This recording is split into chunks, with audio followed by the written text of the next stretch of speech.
नंदिनी अपने बाथरूम में शावर के नीचे खड़ी होकर नहा रही थी। उसके पूरे शरीर पर साबुन के झाग थे। नंदिनी नहा तो रही थी लेकिन उसका दिमाग कहीं और था। कल रात ही वो अपनी दोस्त नताशा के घर गई थी।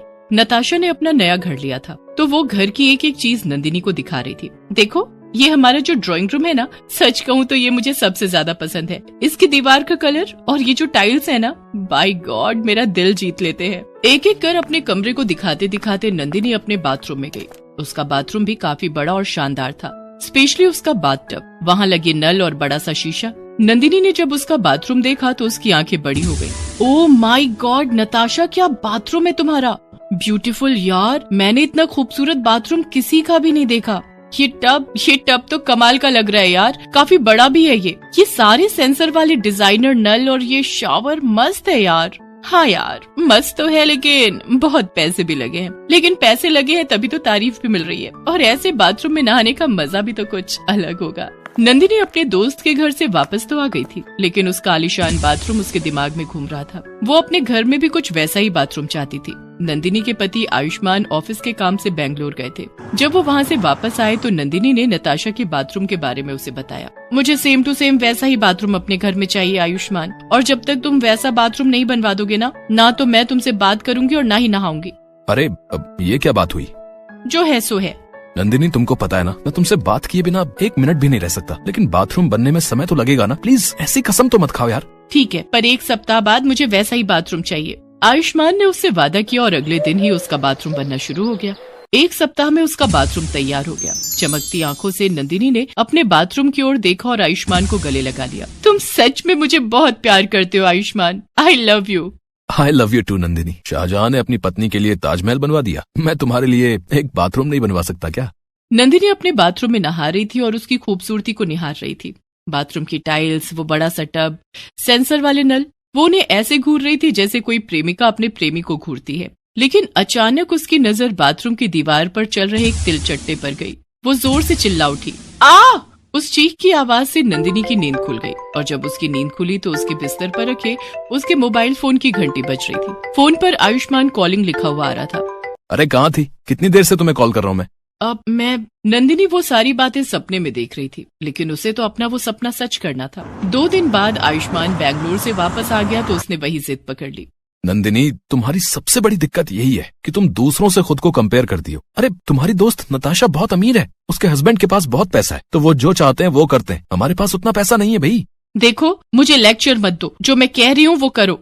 ये इम्पॉसिबल है मेरे लिए नंदिनी, इतने पैसे मेरे पास नहीं है। और एक बात तुम बताओ, क्या खराबी है हमारे इस बाथरूम में? क्या तुम्हें इसमें नहाने में कोई दिक्कत होती है? बड़ा सा बाथ टब, सेंसर वाले नल लगाकर क्या मिलने वाला नंदिनी? कुछ भी नहीं।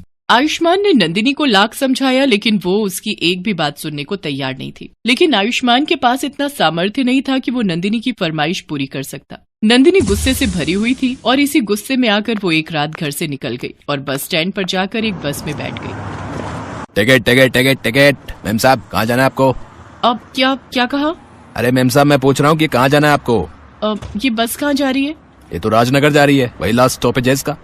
ठीक है, वहाँ का टिकट दे दो। नंदिनी ने राजनगर का टिकट लिया। बस अपनी गति से आगे बढ़ने लगी। बस ने 1 घंटे का सफर तय किया और वो एक पुल से गुजर रही थी। रात काफी हो चुकी थी, इसलिए ज्यादातर पैसेंजर सो गए थे। नंदिनी भी गहरी नींद में थी, लेकिन दुर्भाग्यवश नदी के ऊपर से गुजरने के क्रम में बस के ड्राइवर को झपकी आ गई और उसकी बस पुल की रेलिंग तोड़कर नदी में जा गिरी। लोगों के बीच चीख पुकार मच गया, बचाओ बचाओ। बस एक्सीडेंट की खबर जल्द ही बचाव दल तक पहुंच गई। रात में ही रेस्क्यू ऑपरेशन शुरू हो गया, लेकिन नंदिनी पानी के बहाव से दूर जा निकली। बचाओ बचाओ।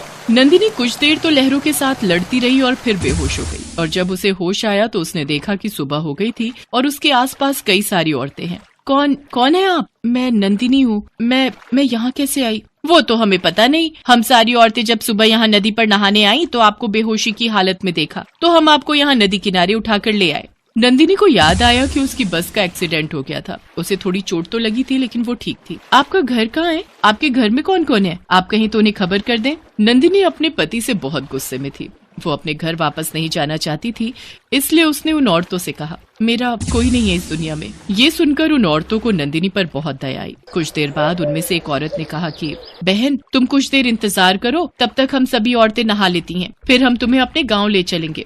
उन औरतों की बात को सुनकर नंदिनी ने उन औरतों को घूर कर देखा और कहा, क्या कहा? नहा लेती हैं? आप लोग यहाँ नहाती हैं? I mean, इस नदी में, खुले में? हाँ, गांव में तो हम ऐसे ही नहाते हैं। क्यों, कोई दिक्कत है क्या? नहीं, लेकिन क्या? कुछ नहीं। वे औरतें नंदिनी को अपने गांव लेकर आ गई। नंदिनी कुछ दिन उस गांव में रही। उन औरतों ने उसकी हर संभव मदद भी की। नंदिनी को गांव में अच्छा तो लग रहा था, लेकिन खुले में नहाने की औरतों की आदत से उसे बहुत परेशानी थी। पता नहीं ये औरतें खुले में कैसे नहा लेती हैं। ना तो शावर है, न टब, न ही नल, लेकिन इन्हें इस बात से कोई दिक्कत भी नहीं है। एक दिन नंदिनी ने ये बात उन औरतों से कही तो, अरे इसमें दिक्कत की क्या बात है, हम औरतें ही तो होती हैं वहां, पर फिर भी खुले में। देखो बहन, गांव में ऐसा ही होता है।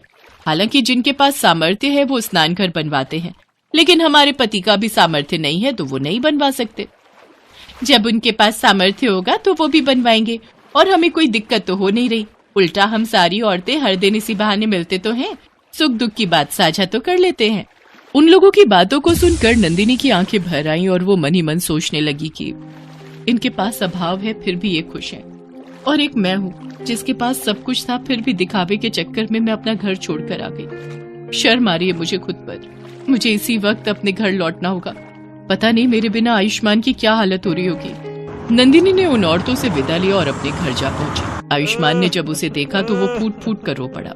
नंदिनी, कहाँ चली गई थी तुम? पता है तुम्हारे बिना मेरा क्या हाल हो रहा था। मैंने तुम्हें कहाँ नहीं ढूंढा, पुलिस स्टेशन में रिपोर्ट भी लिखवाई, लेकिन तुम्हारा कुछ भी पता नहीं चला। नंदिनी, तुम गुस्से में घर छोड़कर चली गई थी ना। मैं वादा करता हूँ मैं किसी से पैसे उधार ले लूंगा, लेकिन तुम्हारी ख्वाहिश पूरी करूंगा। नंदिनी। नहीं आयुष्मान, नहीं, तुम मत रो। मैंने बहुत बड़ी गलती की जो मैं घर छोड़कर चली गई, लेकिन सच कहूँ घर के बाहर जाकर मुझे उस सच्चाई का पता लगा जो मैं घर में रहकर नहीं जान पाती। मुझे माफ कर दो आयुष्मान, मुझे माफ कर दो। ये कहकर नंदिनी जोर जोर से रोने लगी। आयुष्मान उसे गले से लगा लिया। सुबह के 5 ही बजे थे कि अचानक मेघा की दीदी ने कमरे का दरवाजा खटखटाया। क्या हुआ दीपा दीदी, इतनी सुबह सुबह उठ गए? रुको खोलती हूँ दरवाजा। मेघा, गांव की सब औरतें लोटा पार्टी के लिए निकल चुकी हैं, बस हम दोनों ही रह गए।